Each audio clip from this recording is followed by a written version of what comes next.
तर मराठा आरक्षणाचा मनोज जरांगे यांना दिलेल्या जीआरला येत्या 2 दिवसांमध्ये हायकोर्टामध्ये आव्हान देण्यात येणार असल्याची माहिती छगन भुजबळ यांनी दिलेली आहे। ओबीसी समाजाकडून अभ्यास सुरू असून कोर्टात योग्य भूमिका मांडली जाणार असल्याचंही त्यांनी सांगितलेलं आहे। सरकारनं मराठा समाजाच्या आरक्षणासाठी काढलेल्या जीआरला कोर्टात आव्हान दिलं जाणार आहे। सरकारच्या जीआरमुळे ओबीसींच्या आरक्षणाला धक्का लागत असल्याचं भुजबळ यांनी सांगितलंय।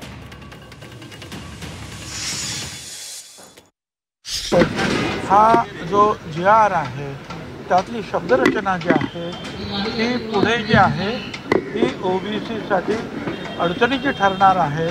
आज जरी सगळे आम्ही कोणी सांगत असले सरकार की कुणालाच त्रास नाही, कोण सांगतं मराठ्याचे सगळे प्रश्न सुटले, कोण म्हणतो 3 कोटी लोक आता ताबडतोब ओबीसी झाले, आता 3 कोटी, ते जर खरं असेल तर हे खोटं आहे आणि हे खरं असेल तर ते खोटं आहे।